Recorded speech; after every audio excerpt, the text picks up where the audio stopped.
കോഴിക്കോട് SFIയുടെ കഴിഞ്ഞ അഖിലേന്ത്യാ സമ്മേളനം നടക്കുന്ന ഘട്ടത്തിലാണ്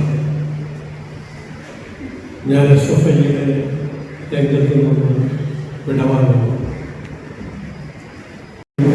കാലമായി വീണ്ടും SFIയുടെ അഖിലേന്ത്യാ സമ്മേളനം കോഴിക്കോട് വന്നു തീരുമ്പോൾ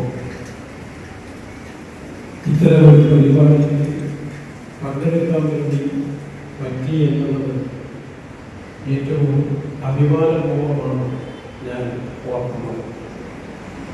SFI ഒഴിഞ്ഞ് ഭോജന പ്രസ്ഥാനത്തിൻ്റെ ഭാഗമായി അതിൻ്റെ പ്രവർത്തനങ്ങളുമായി മുന്നോട്ട് പോയിക്കൊണ്ടാണ് ഞാൻ ഈ സെമിനാറിൽ പങ്കെടുക്കുന്നത്. കുന്നമംഗലത്തിൻ്റെ മേഖലയ്ക്കകത്ത് SFI പ്രവർത്തനത്തിന് പല ഘട്ടങ്ങളിലും നേരിട്ട് ഇടപെടാനും സഹായിക്കാനും വേണ്ടി കഴിഞ്ഞ കാലങ്ങളെല്ലാം എൻ്റെ മുമ്പിൽ ഓർമ്മ വരികയാണ്. ഇതുപോലെ ഒരു മഴക്കാലത്തായിരുന്നു കുന്നമംഗലത്ത് SFIയുടെ ഒരു ഏരിയ പ്രചരണ ജാഥ നടത്തുന്നു. ഞാനിന്ന് SFIയുടെ ജില്ലാ വൈസ് പ്രസിഡന്റ്. മറ്റ് പല ഏരിയകളിലും ജാഥ നടന്നിട്ടുണ്ട്. കുന്നമംഗലത്ത് നമ്മൾ തീരുമാനിച്ച സമയത്ത് നടത്താൻ പറ്റാതെ വന്നപ്പോൾ ഇവിടെ ഏരിയ പ്രചരണ ജാഥ നടത്താൻ വേണ്ടി ഒരു അംഗമായി ഞാനും ആ ജാഥയിൽ സഖാക്കൾക്കൊപ്പം സഞ്ചരിക്കുന്നയാളാണ്. ആ ജാഥയിൽ പങ്കെടുത്ത ചില സഖാക്കൾ എൻ്റെ മുമ്പിൽ ഇരിക്കുന്നു. പ്രമോദ് അന്ന് ജാഥയുണ്ടായിരുന്നു. ഇപ്പോൾ ഇന്ന് ഇന്ത്യയിലെ എന്നല്ല ലോകത്തിലെ തന്നെ ഏറ്റവും മുന്നോട്ട് പോവുകയും ചർച്ച ചെയ്യപ്പെടുന്ന ഒരു നാടായി മാറിയിട്ടുണ്ട് എന്നുള്ളതാണ് വസ്തുത. ഈ മാറ്റം എങ്ങനെയാണ് നമ്മുടെ കേരളം ആർജിച്ചത് എന്ന കാര്യം നാം വിശദമായിട്ട് മനസ്സിലാക്കേണ്ടതായിട്ടുണ്ട്. കേരളത്തിൻ്റെ ഇന്നത്തെ കേരളം രൂപപ്പെടുത്തുന്നതിന് ഏറ്റവും പ്രധാനപ്പെട്ട പങ്ക് വഹിച്ച ഒന്ന് നവോത്ഥാനപരമായ പ്രസ്ഥാനങ്ങളായിരുന്നു.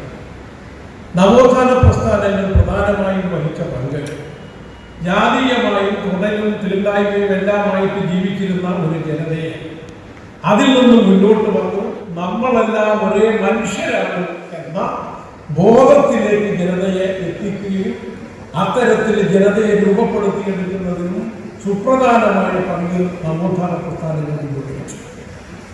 ആ നവോത്ഥാന പ്രസ്ഥാനങ്ങൾ അതിൻ്റെ പ്രവർത്തനങ്ങളുമായി മുന്നോട്ട് പോകുന്ന ഘട്ടത്തിലാണ് നമ്മുടെ കേരളത്തിൽ കമ്മ്യൂണിസ്റ്റ് പാർട്ടി രംഗത്ത് പ്രവേശനം ചെയ്യുന്നത്.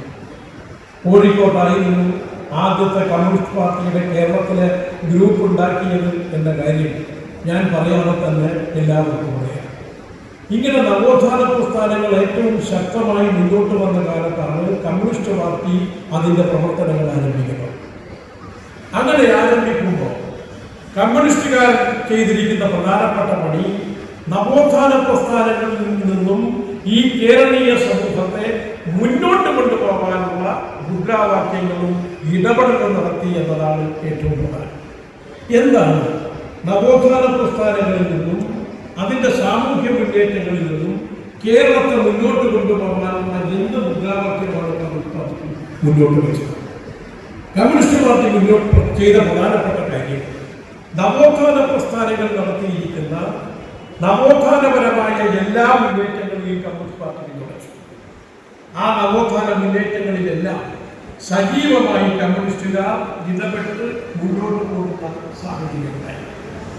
അതോടൊപ്പം കമ്മ്യൂണിസ്റ്റ് പാർട്ടി ആ നവോത്ഥാന പ്രസ്ഥാനത്തിനെ പിന്തുണക്കുമ്പോഴും ആ മുദ്രാവാക്യങ്ങൾ ഏറ്റെടുക്കുന്നതോടൊപ്പം തന്നെ കമ്മ്യൂണിസ്റ്റ് പാർട്ടി ചെയ്ത പ്രധാനപ്പെട്ട കാഴ്ചപ്പാട് എന്ന് പറയുന്നത് വർഗപരമായ ഒരു സമീപനത്തിലൂടെ നാടിനെ മുന്നോട്ട് കൊണ്ടുപോകാനുള്ള മുദ്രാവാക്യം മുന്നോട്ട് വെച്ചു. എന്ന് പറഞ്ഞാൽ ഈ പാവപ്പെട്ട മനുഷ്യരുടെ കൂലി കൂടുതൽ ചെയ്യുന്ന ജീവിത പ്രശ്നങ്ങൾ കൂടി ഏറ്റെടുത്തുകൊണ്ടുള്ള മുദ്രാവാക്യം കമ്മ്യൂണിസ്റ്റ് പാർട്ടി മുന്നോട്ട് വെച്ചു. നവോത്ഥാന പ്രസ്ഥാനം തൊട്ടുകൂടായ്മയും തീണ്ടിക്കൂടായ്മയും സാമൂഹ്യമായ മുന്നേറ്റത്തിന്റെ കാഴ്ചകളാണ് അവതരിപ്പിച്ചതെങ്കിൽ കമ്മ്യൂണിസ്റ്റ് പാർട്ടി ആ സാമൂഹ്യ മുന്നേറ്റങ്ങൾക്ക് വേണ്ടി ഇടപെടുമ്പോൾ തന്നെ ജനങ്ങളുടെ അടിസ്ഥാനപരമായ പ്രശ്നങ്ങൾ കൂടുതലിന് വേണ്ടിയുള്ള പ്രശ്നങ്ങൾ, സാമ്പത്തികമായ ആവശ്യങ്ങൾക്ക് വേണ്ടിയുള്ള മുദ്രാവാക്യം മുന്നോട്ട് വന്നു. അങ്ങനെ മുന്നോട്ട് വന്നപ്പോൾ നവോത്ഥാന പ്രസ്ഥാനത്തിനകത്ത് അണിനിരന്ന ജനതയ്ക്ക് മുമ്പിൽ വന്ന ചോദ്യം ഇതായിരുന്നു: നാം നവോത്ഥാന പ്രസ്ഥാനത്തിന്റെ കൂടെ നിൽക്കണമോ, അഥവാ അല്ല കമ്മ്യൂണിസ്റ്റ് പാർട്ടിയുടെ കൂടെ ചേരണമോ എന്നുള്ള ചിന്തയായിരുന്നു അവർ ഉയർന്നു വന്നത്. അങ്ങനെ വന്നപ്പോൾ നവോത്ഥാന പ്രസ്ഥാനങ്ങൾ തൊട്ടുകൂടായ്മയെ കുറിച്ച്, സാമൂഹ്യമായ പ്രശ്നങ്ങളെ കുറിച്ച്, അതിൻ്റെ ആവശ്യകതകളെ കുറിച്ച് എല്ലാം പറയുന്നു. പക്ഷേ കൂലിക്കൂടുതലിന് വേണ്ടിയോ സാമ്പത്തികമായ ആവശ്യങ്ങൾക്ക് വേണ്ടിയുള്ള മുദ്രാവാക്യമോ അത് മുന്നോട്ട് വെക്കുന്നില്ല. കമ്മ്യൂണിസ്റ്റുകാരാവട്ടെ ഈ നവോത്ഥാന മുദ്രാവാക്യത്തോടൊപ്പം തന്നെ കൂലിക്കൂടുതലിന് വേണ്ടിയുള്ള മുദ്രാവാക്യം, സാമ്പത്തിക ആവശ്യങ്ങൾക്ക് വേണ്ടിയുള്ള മുദ്രാവാക്യം മുന്നോട്ട് വെക്കുകയുണ്ടായി. അപ്പോ ഈ രണ്ട് കാഴ്ചപ്പാടുകളും മുന്നോട്ട് വെക്കുന്ന കമ്മ്യൂണിസ്റ്റ് പാർട്ടിക്കൊപ്പം അണിനിരക്കുക എന്ന രീതിയിലേക്ക് കേരളത്തിലെ സാധാരണ ജനങ്ങൾ മാറി ചിന്തിക്കുന്ന, അല്ലെങ്കിൽ ആ ചിന്തയെ മുന്നോട്ട് കൊണ്ടുപോകുന്ന സാഹചര്യം ഉണ്ടായി. അങ്ങനെയാണ് SNDP ഉൾപ്പെടെയുള്ള നവോത്ഥാന പ്രസ്ഥാനങ്ങളിൽ സജീവമായിരുന്ന പാവപ്പെട്ട ജനത കമ്മ്യൂണിസ്റ്റ് പാർട്ടിയുടെ പിന്നിലേക്ക് അണിനിരക്കുന്ന സാഹചര്യം ഉണ്ടായി. നവോത്ഥാന പ്രസ്ഥാനങ്ങൾ അതിന്റെ കാഴ്ചപ്പാടുകളും മുന്നോട്ട് വെച്ച മുദ്രാവാക്യങ്ങളെ കമ്മ്യൂണിസ്റ്റ് പാർട്ടിയാണ് പിന്നീടും മുന്നോട്ട് കൊണ്ടുപോയത് എന്ന് കാണാൻ കഴിയും. ഇപ്പൊ നമ്മുടെ നാട്ടിനകത്തെ ഏറ്റവും പ്രധാനപ്പെട്ട നവോത്ഥാന മുന്നേറ്റം നടക്കുന്ന കാലം വൈക്കം സത്യാഗ്രഹത്തിന്റെ കാലമാണ്. ആദ്യത്തെ ആ മുന്നേറ്റം ദേശീയ പ്രസ്ഥാനത്തിന്റെ ഭാഗമായി നടക്കുമ്പോൾ കമ്മ്യൂണിസ്റ്റ് പാർട്ടി രൂപീകരിച്ചിരുന്നില്ല. കൃഷ്ണപിള്ളക്ക് 4 സ്ഥാപക സെക്രട്ടറി കൃഷ്ണപിള്ളക്ക് 7 വയസ്സുമായിരുന്നു. അത് കഴിഞ്ഞ് വലിയൊരു നവോത്ഥാന മുന്നേറ്റം നമ്മുടെ ഗുരുവായൂർ സത്യാഗ്രഹമാണ് നടക്കുന്നത്. ഗുരുവായൂരിലെ വഴികളെല്ലാം എല്ലാവർക്കും പ്രവേശനം ആവശ്യപ്പെട്ടും അവിടുത്തെ പ്രവേശനം ആവശ്യപ്പെട്ടുകൊണ്ടുള്ള പ്രക്ഷോഭമായിരുന്നു. പാലിയത്തും ഇതേപോലെയുള്ള മുദ്രാവാക്യം കമ്മ്യൂണിസ്റ്റ് പാർട്ടി മുന്നോട്ട്. ആ പാലിയത്തിന്റെ 4 വഴികളിലും പ്രവേശനം ആവശ്യപ്പെട്ടുള്ള പ്രക്ഷോഭത്തിനിടയിലാണ് അതിശക്തമായ ഭീകരമായ മർദ്ദനമേറ്റ് സഖാവ് ജി വേലായുധൻ എന്ന് പറയുന്ന കമ്മ്യൂണിസ്റ്റ് പാർട്ടിയുടെ പ്രവർത്തകൻ രക്തസാക്ഷിത്വം വഹിക്കുന്നത്. ഇതൊന്നുമല്ലെങ്കിൽ സ്വതന്ത്രമായി നിൽക്കാനുള്ള അവകാശമുണ്ട് എന്നുള്ള കാഴ്ചപ്പാടും അങ്ങനെ വന്നപ്പോൾ ഇന്ത്യ രാജ്യത്തെ പല രാജ്യങ്ങളും സ്വതന്ത്രമായ പദവിയിലേക്ക് നിൽക്കും എന്നുള്ള നിലപാട്. അങ്ങനെയാണ് തിരുവിതാംകൂറിൽ അന്നത്തെ ദിവാനായിരുന്ന സർ CP-യുടെ നേതൃത്വത്തിൽ സ്വതന്ത്ര തിരുവിതാംകൂർ എന്ന് പറയുന്ന കാഴ്ചപ്പാടുമായി അവർ മുന്നോട്ട് പോയി. 1956 നവംബറിലാണ് ഐക്യകേരളം ഉണ്ടാകുന്നത്. പക്ഷേ അതിന് മാസങ്ങൾക്ക് മുമ്പ് ജൂൺ മാസത്തിൽ കമ്മ്യൂണിസ്റ്റ് പാർട്ടിയുടെ സംസ്ഥാന സമ്മേളനം തൃശ്ശൂരിൽ വിളിക്കാൻ വേണ്ടി തീരുമാനിച്ചു. സംസ്ഥാന സമ്മേളനം എന്ന് പറയുമ്പോൾ നമ്മൾ ഓർക്കേണ്ടത് തിരുവിതാംകൂർ പ്രത്യേക സംസ്ഥാനമായിട്ട് നിൽക്കുകയായിരുന്നു, പ്രത്യേക ഭാഗമായി നിൽക്കുന്നു. കൊച്ചി ആദരയിലേക്ക് നിൽക്കുന്നു, പിന്നീട് തിരുക്കൊച്ചിയായി മാറി മലബാർ പറയുന്നത്. ആ ഘട്ടത്തിലാണ് 1956 ജൂൺ മാസം കമ്മ്യൂണിസ്റ്റ് പാർട്ടിയുടെ സംസ്ഥാന സമ്മേളനം തൃശ്ശൂരിൽ ചേർന്ന് കേരളത്തിന്റെ വികസനത്തെ സംബന്ധിച്ച് ഒരു കാഴ്ചപ്പാട് മുന്നോട്ട് വെച്ചു. ആ കാഴ്ചപ്പാടിൽ കമ്മ്യൂണിസ്റ്റ് പാർട്ടി പറഞ്ഞു, കേരളത്തിന്റെ വികസനം മുന്നോട്ട് പോകണം എന്നുണ്ടെങ്കിൽ ഇവിടെ ആദ്യമായി തകർക്കപ്പെടേണ്ടത് ജന്മിത്വമാണ്. സാമ്രാജ്യത്വം ഇന്ത്യ വിട്ടുപോയി, പക്ഷേ ജന്മിത്വം ഈ മണ്ണിൽ തുടങ്ങുന്നു. നമ്മൾ ഓർക്കേണ്ടത് 1947 മുമ്പ് കമ്മ്യൂണിസ്റ്റുകാർ ഇന്ത്യൻ സ്വാതന്ത്ര്യ സമരത്തിൽ പങ്കെടുക്കുമ്പോൾ കമ്മ്യൂണിസ്റ്റുകാർ വിളിച്ച മുദ്രാവാക്യം സാമ്രാജ്യത്വം തകരട്ടെ, ജന്മിത്വം തുലയട്ടെ എന്നായിരുന്നു. ആ സാമ്രാജ്യത്വം ഇന്ത്യ വിട്ടുപോയപ്പോ ജന്മിത്വത്തിനായുള്ള പോരാട്ടം കമ്മ്യൂണിസ്റ്റുകാർ മുന്നോട്ട് പോയി. അതിന്റെ ഭാഗമായി 1956 കേരളത്തിന്റെ വികസനത്തെ കുറിച്ചുള്ള രേഖ മുന്നോട്ട് വെച്ചപ്പോ ജന്മിത്വത്തിന് തകർക്കേണ്ടതാണ് എന്ന കാഴ്ചപ്പാടാണ്. കേരളത്തിന്റെ വിദ്യാഭ്യാസ മേഖല, ആരോഗ്യ മേഖല ഇവയെല്ലാം സൗജന്യമായി മാറേണ്ടതിന്റെ പ്രാധാന്യം എന്ന് പറയും. കേരളത്തിന്റെ ഓരോ മേഖലയും എങ്ങനെ വികസിച്ചു വരണമെന്ന് സംബന്ധിച്ചുള്ള കാഴ്ചപ്പാട് മുന്നോട്ട് വെച്ചു.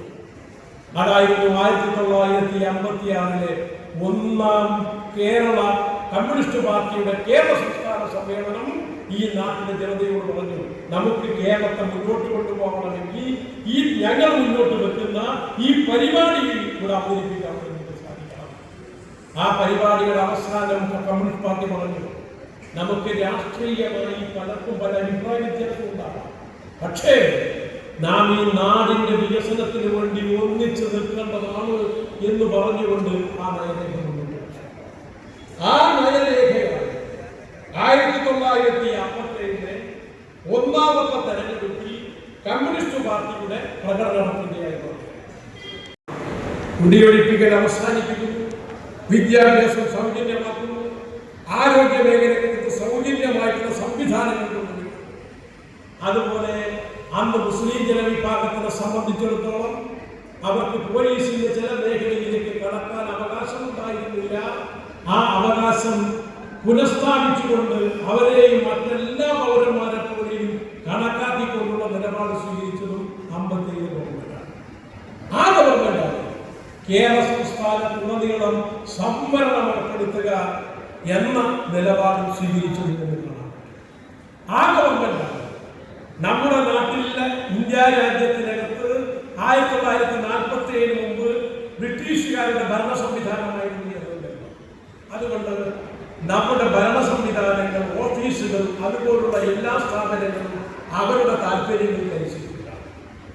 അതിന് മറികടക്കാൻ വേണ്ടി എങ്ങനെയാണ് നമ്മുടെ ഓഫീസുകളെല്ലാം ജനക്ഷേമകരമായ ഒന്നാക്കി മാറ്റാൻ വേണ്ടി സാധിക്കുക എന്നും ആ ഗവൺമെന്റ് ആലോചിച്ചു.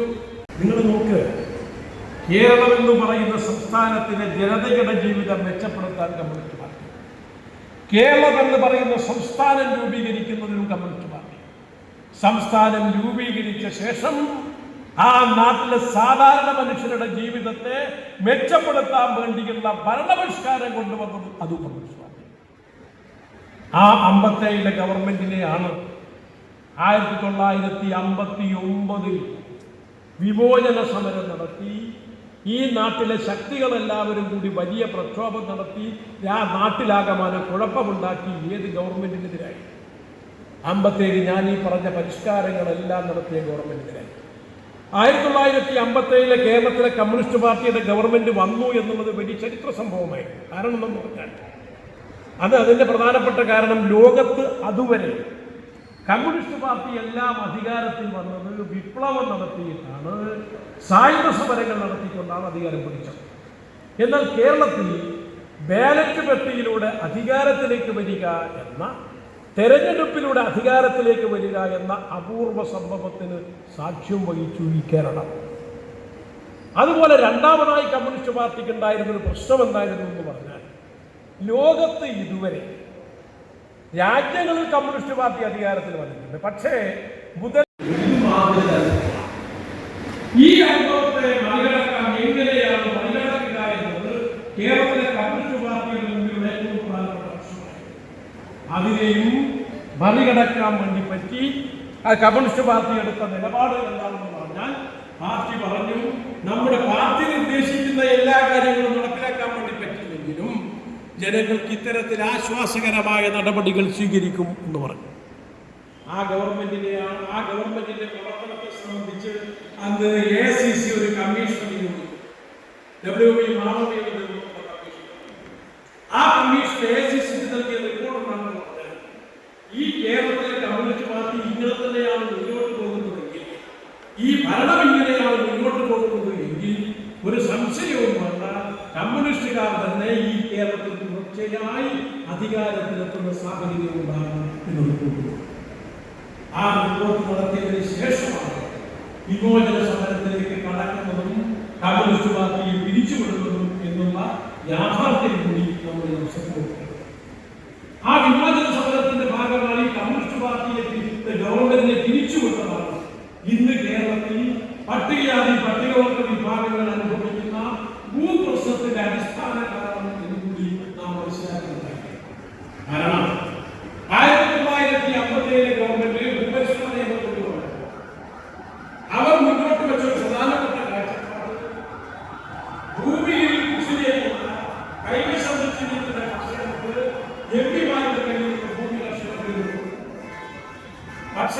കർഷക തൊഴിലാളികളുടെ കൈവശം ഭൂമിയില്ല. അപ്പൊ കർഷക തൊഴിലാളികൾക്ക് എങ്ങനെ ഭൂമി കിട്ടുമെന്ന പ്രശ്നവും ആ പ്രശ്നം വന്നപ്പോ കമ്മ്യൂണിസ്റ്റ് പാർട്ടിയുടെ ഗവൺമെന്റ് എടുത്ത തീരുമാനം ഈ നാട്ടിലെ മിച്ചഭൂമി എന്ന് പറഞ്ഞാൽ ഒരാളുടെ കൈവശം 15 ഏക്കർ മാത്രമേ ഭൂമി കൈവശം വെക്കാൻ വേണ്ടി പാടുള്ളൂ. അതിനപ്പുറമുള്ളതെല്ലാം മിച്ചഭൂമിയായി പ്രഖ്യാപിച്ച് ആ മിച്ചഭൂമി സർക്കാർ ഏറ്റെടുത്ത് പട്ടികവർഗ വിഭാഗങ്ങൾക്ക് കർഷക തൊഴിലാളികൾക്ക് വിതരണം ചെയ്യണമെന്നായിരുന്നു പാർട്ടി തീരുമാനിച്ചു. പക്ഷേ വിമോചന സമരം കഴിഞ്ഞു കമ്മ്യൂണിസ്റ്റ് പാർട്ടി അധികാരത്തിൽ നിന്ന് പിന്മാറി വലതുപക്ഷ രാഷ്ട്രീയ ശക്തികൾ അധികാരത്തിൽ വന്നപ്പോൾ കേന്ദ്ര ഗവൺമെന്റിന്റെയും സംസ്ഥാന ഗവൺമെന്റിന്റെയും ഇടപെടലിന്റെ ഭാഗമായി ഈ നിയമത്തിൽ ഒരു പുതിയ വകുപ്പ് എഴുതിച്ചു. എന്താ പുതിയ വകുപ്പ്? ഇപ്പൊ എന്റെ കയ്യിൽ 15 ഏക്കറിന് മേളിൽ ഭൂമിയുണ്ട് എന്ന് കരുതണം. എന്റെ കയ്യിൽ 25 ഏക്കർ ഭൂമിയുണ്ട്. 1957 ഗവൺമെന്റിന്റെ നിയമപ്രകാരം 15 ഏക്കർ എനിക്ക് കൈവശം വെക്കാം. 10 ഏക്കർ മിച്ചഭൂമിയാണ് അത് ഗവൺമെന്റിലേക്ക് കൈമാറുന്നത്. അങ്ങനെ കൈമാറിയാൽ കർഷക തൊഴിലാളികൾക്ക് ഗവൺമെന്റിന് ഭൂമി കൊടുക്കാൻ ഒരു ബുദ്ധിമുട്ടുമുണ്ടാവില്ല. അങ്ങനെയായിരുന്നു 57 ഗവൺമെന്റ് ഭൂപരിഷ്കരണ നിയമം കൊണ്ടുവന്ന മിഷനുകൾ എന്ന് പറയുന്നത് ആർക്കു വേണ്ടിയാണ്, എന്തിനു വേണ്ടിയാണ്? 3 പ്രധാനപ്പെട്ട മിഷനുകളാണ് പ്രഖ്യാപിച്ചത്. 1 പൊതുവിദ്യാഭ്യാസ രംഗം, 2 ആർദ്രം പദ്ധതി, 3 ലൈഫ്, 4 ഈ കാറ്റഗറിയോട് അതേപോലെ വരുന്നത് അല്ലെങ്കിലും ശുചിത്വത്തിന്റെ പദ്ധതി. പൊതുവിദ്യാഭ്യാസ രംഗം ഏത് വിഭാഗത്തിലാണ്? പൊതുവിദ്യാഭ്യാസം എന്ന് പറയുന്നത് ഒരു കാലഘട്ടത്തിനകത്ത് കേരളത്തിന്റെ ഈ സൗജന്യ വിദ്യാഭ്യാസം എല്ലാം വന്നതിന് ശേഷം 2ാം ഘട്ടത്തിൽ വന്നൊരു പ്രശ്നം. ആധുനികമായ പുതിയ പഠന സംവിധാനങ്ങളെല്ലാം വന്നപ്പോൾ അത് സാധാരണ നമ്മുടെ ഗവൺമെന്റ് സ്കൂളുകളിലൊക്കെ 7 സ്കൂളുകൾക്കകത്ത് വരുന്നില്ല. അതെല്ലാം അൺഎയ്ഡ് അവർ നല്ല സൗകര്യങ്ങൾ ഒരുക്കിയപ്പോൾ കുട്ടികൾ അങ്ങോട്ടേക്ക് ഒഴുകി. നമ്മുടെ പാവപ്പെട്ടവർ പഠിക്കുന്ന സ്കൂളുകൾക്ക് സൗകര്യമില്ലാത്തതിനാൽ അത് മറികടക്കാൻ നമ്മുടെ നാട്ടിലെ പാവപ്പെട്ട കുട്ടികൾക്ക് വിദ്യാഭ്യാസം ലഭിക്കാൻ അതുവഴി അവർക്ക് പുതിയ വഴികളിലേക്ക് എത്താൻ പൊതുവിദ്യാഭ്യാസ രംഗം ഈ ഗവൺമെന്റ് പ്രഖ്യാപിച്ചു.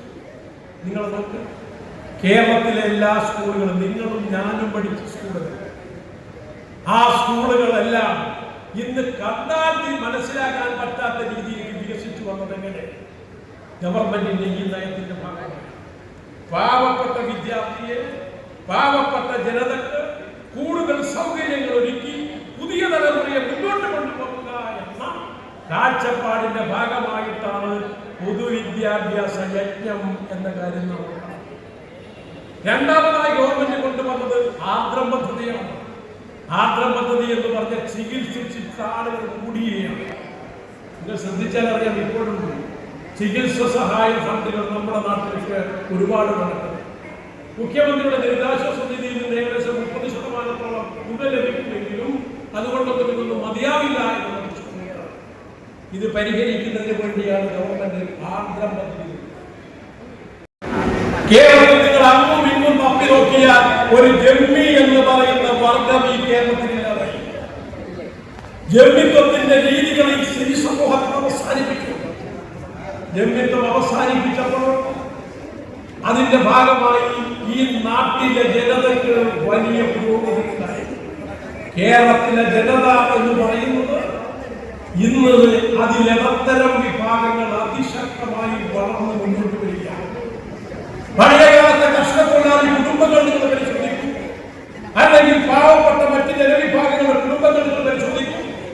ആ കുടുംബങ്ങളിൽ നിന്നെല്ലാം പുതിയ മേഖലകളിലേക്ക്, സർക്കാർ ഉദ്യോഗങ്ങളിൽ, മറ്റ് മേഖലയിലേക്ക് എല്ലാ ആളുകളും കൊണ്ടുവന്നു. അങ്ങനെ പാവപ്പെട്ട ജന്മി അവസ്ഥ അവസാനിപ്പിച്ച്, ജന്മി കുടിയാൻ ബന്ധം അവസാനിപ്പിച്ച് ഈ നാട്ടിലെ സാധാരണക്കാരുടെ ജീവിതം മുന്നോട്ട് കൊണ്ടുപോയി. അങ്ങനെ ഇടത്തരം ജനവിഭാഗങ്ങൾ വലിയ തോതിലുള്ള നാടായി ഈ കേരളം മാറി. 1957-60കളിൽ നമ്മുടെ സംസ്ഥാനത്തെ നഗര ജനസംഖ്യ 15% ചുവടെയാണ്. ഇന്ന് നമ്മുടെ കേരളത്തിലെ നഗര ജനസംഖ്യ എന്ന് പറഞ്ഞാൽ ഗ്രാമങ്ങളിലെ ജനതയെയും മറികടന്ന് അതിലേക്ക് മുകളിലേക്ക് പോയിരിക്കുകയാണ്. എന്ന് പറഞ്ഞാൽ ഈ കേരളം വളർന്ന് വികസിച്ചു വന്നു.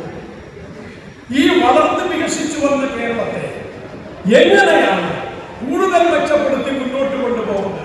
അതാണ് നവകേരളത്തിലൂടെ, നവകേരള സൃഷ്ടി എന്ന പദ്ധതി പരിപാടിയിലൂടെ ഇടതുപക്ഷ ഗവൺമെന്റ് മുന്നോട്ട് കൊണ്ടുപോകുന്നത്. നിങ്ങൾ ഓർക്കുന്നുണ്ടാവാം, ഈ ഗവൺമെന്റ് അധികാരം ഏൽക്കുന്നതിന് മുമ്പുള്ള 2011-16 വരെയുള്ള കാലഘട്ടത്തിലെ കേരളത്തിന്റെ നില എന്താണ്? കേരളത്തിന്റെ നില എന്ന് പറഞ്ഞാൽ കേരളത്തിന്റെ മൊത്തം വളർച്ച 2% ചൂട് നിൽക്കുന്നു. കാർഷിക മേഖല -4 എന്ന രീതിയിൽ വളർച്ച പിന്നോട്ട് പോകുന്നു. ക്ഷേമ പെൻഷനുകൾ 18 മാസത്തോളം വിതരണം ചെയ്യപ്പെടാതെ പോകുന്നു. സ്കൂളുകളെല്ലാം അടച്ചുപൂട്ടി പോകുന്ന നിലയിലേക്ക് വരുന്നു. നമ്മുടെ സർക്കാർ ആശുപത്രികളിൽ അവിടെ എവിടെയും മരുന്നോ അതുപോലെ ഡോക്ടർമാരോ ഇല്ലാത്ത സാഹചര്യം നിലനിൽക്കുന്നു. ഇങ്ങനെ കേരളം അതിവേഗം പിറകിലേക്ക് പോകുന്ന ഒരു കാലഘട്ടത്തിലാണ് ഈ ഇപ്പോൾ ഭരിക്കുന്ന ഇടതുപക്ഷ ജനാധിപത്യ മുന്നണി.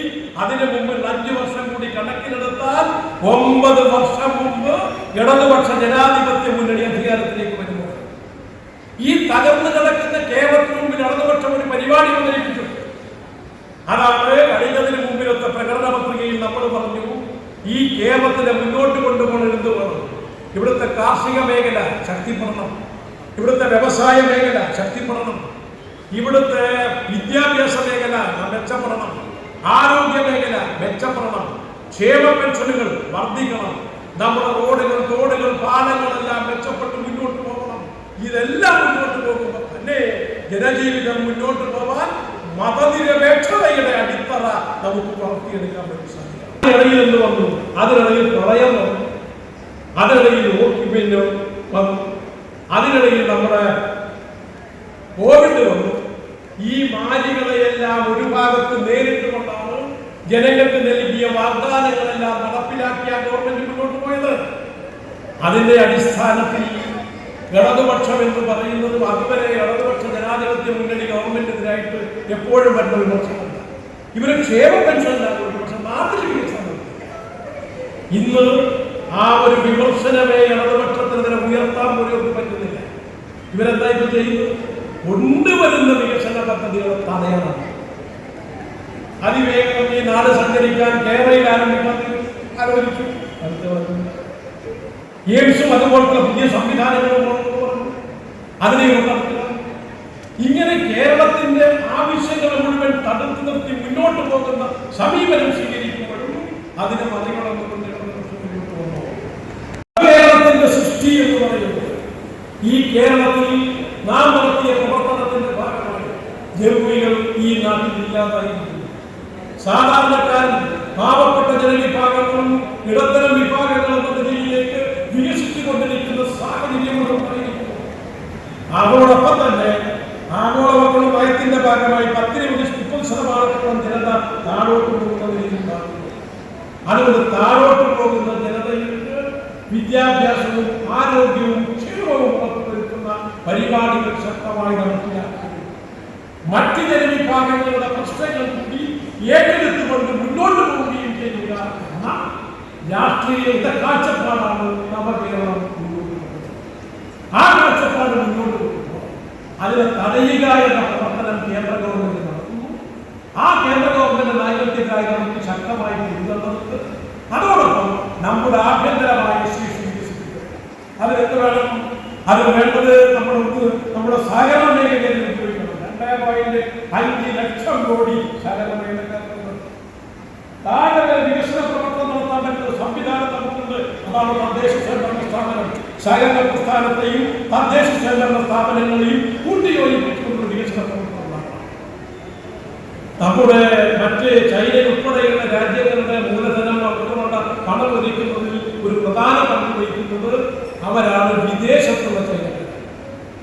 കേരളത്തിന്റെ വികസനത്തിന് നമ്മുടെ നാടിന് പുറത്തുള്ള പ്രവാസി മലയാളികളെ നിക്ഷേപങ്ങളെ കൊണ്ടുവരാനുള്ള പദ്ധതികൾ ആരംഭിക്കണം.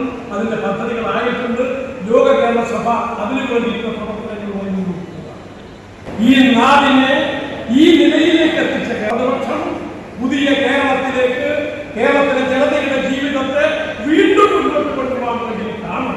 നവകേരളം എന്ന് പറയുന്ന കാഴ്ചപ്പാട് മുന്നോട്ട് വെക്കുന്നത് പാവപ്പെട്ട ജനവിഭാഗത്തിനെ സംരക്ഷിക്കുക, അതോടൊപ്പം കേരളത്തിന്റെ പൊതുവായ വികസനം അതിന് തടസ്സമായി നിൽക്കുന്ന കേന്ദ്ര സർക്കാരിന്റെ നയങ്ങൾക്കെതിരെ ശക്തമായ പോരാട്ടം സംഘടിപ്പിച്ചുകൊണ്ട് മുന്നോട്ട് പോകുക.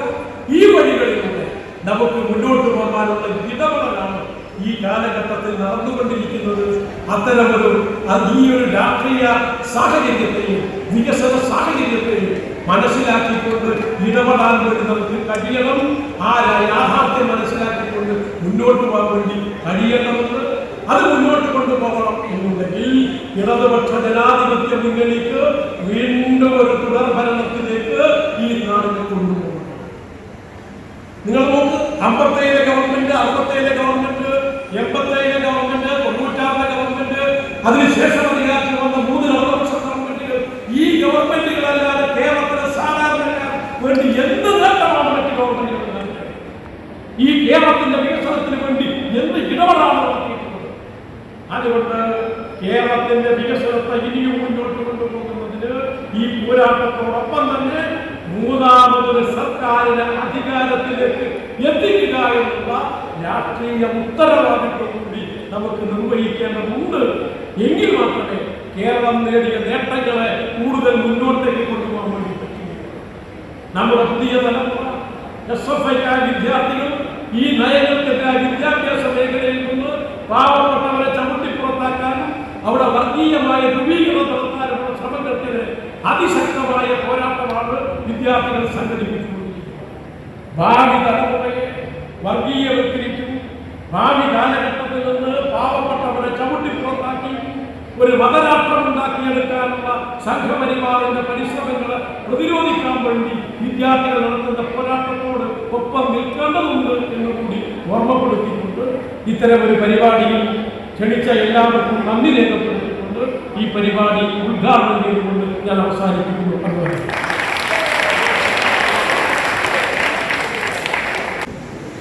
ഈ സെമിനാറിനെ അഭിവാദ്യം ചെയ്തുകൊണ്ട്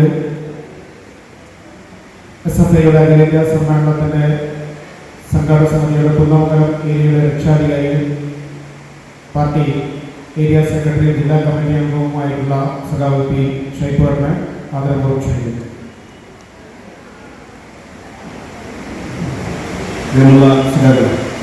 ഇതിന്റെ സംസ്ഥാനത്തിന്റെ പ്രശ്നമില്ല. SFIയുടെ 18ാമത് അഖിലേന്ത്യാ സമ്മേളനം നമ്മുടെ ചരിത്രമുള്ള കോഴിക്കോട് വെച്ച് നടക്കുക. ഒട്ടേറെ ദേശീയ സ്വാതന്ത്ര്യ സമരം ഉൾപ്പെടെയുള്ള പ്രക്ഷോഭങ്ങളുടെ മണ്ണാണ് നമ്മുടെ കോഴിക്കോട്.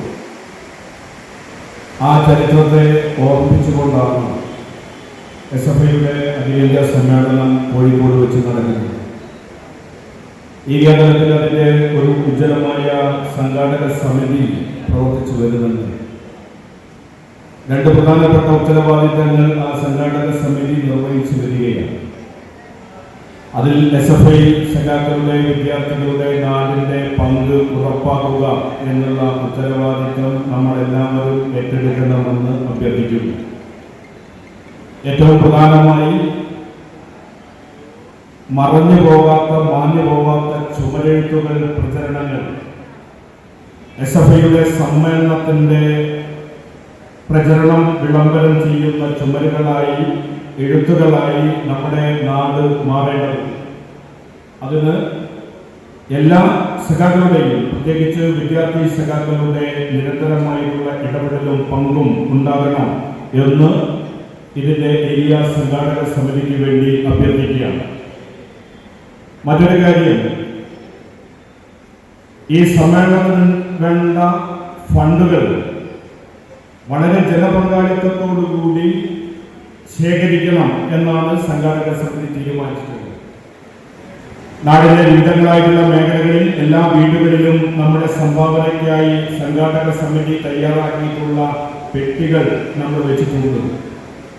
ആ പെട്ടികളിൽ നമ്മുടെ സമ്മേളനത്തിനാവശ്യമായിട്ടുള്ള ഫണ്ട് അത് ശേഖരിക്കാനും അതിൽ ഫണ്ട് എത്തുന്നുണ്ടോ എന്ന് പരിശോധിക്കാനും ഉള്ള ഉത്തരവാദിത്വം വിദ്യാർത്ഥി സഖാക്കൾ കൂടി ഏറ്റെടുക്കണം എന്ന് അഭ്യർത്ഥിക്കുകയാണ്. എന്റെ വാക്കുകൾ ചുരുക്കുന്നു. നിങ്ങൾക്ക് അഭിവാദ്യം.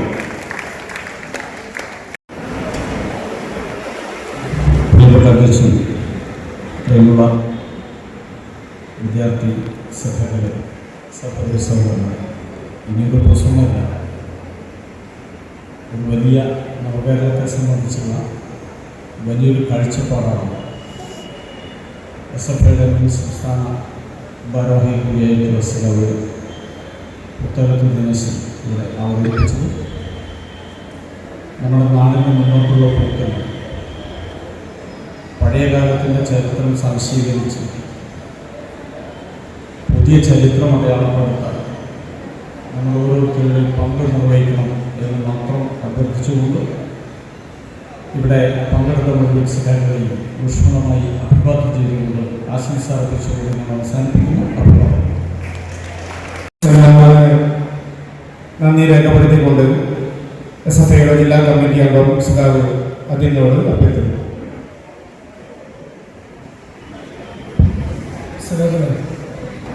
നമ്മളെ SFIയുടെ അഖിലേന്ത്യാ സമ്മേളനം അടുത്ത മാസം 27 മുതൽ 30 വരെയാണ് നടക്കുന്നത്. അതിനോടനുബന്ധിച്ച് നടന്നിട്ടുള്ള ഈ സെമിനാറിനകത്ത് ഉദ്ഘാടനം ചെയ്ത് സംസാരിച്ച SFIയുടെ മുൻ സംസ്ഥാന പ്രസിഡൻ്റായിട്ടുള്ള സഖാവ് പുത്തലത്ത് ദിനേശേട്ടൻ, അതോടൊപ്പം ഈ പരിപാടികൾക്ക് പങ്കെടുത്തിട്ടുള്ള പൊതുപ്രസ്ഥാനത്തിൻ്റെ കുന്നമംഗലം ഏരിയ സെക്രട്ടറിയും കോഴിക്കോട് ജില്ലാ കമ്മിറ്റി അംഗമായിട്ടുള്ള സഖാവ് ഷൈപ്പൂട്ടൻ, മറ്റ് സഖാക്കളായിട്ടുള്ള സഖാവ് വിനോദേട്ടൻ, ഇതിൻ്റെ സ്വാഗതം പറഞ്ഞിട്ടുള്ള സഖാവ് ആസാദ്, ഏരിയ കമ്മിറ്റി അംഗങ്ങളായിട്ടുള്ള ജില്ലാ കമ്മിറ്റി അംഗങ്ങളായിട്ടുള്ള സഖാവ് അബി ഉൾപ്പെടെ ഇവിടെ വിവിധ ഭാഗത്തു നിന്ന് എത്തിയ മുഴുവൻ സഖാക്കൾക്കും ഒറ്റ വാക്കിൽ നന്ദി രേഖപ്പെടുത്തിക്കൊണ്ട് നമ്മുടെ സെമിനാർ അവസാനിച്ചതായിട്ട് അറിയിക്കുന്നു. അധ്യക്ഷൻ അനുമതിയോടുകൂടി പരിപാടി അവസാനിച്ചതായി അറിയിക്കുന്നു.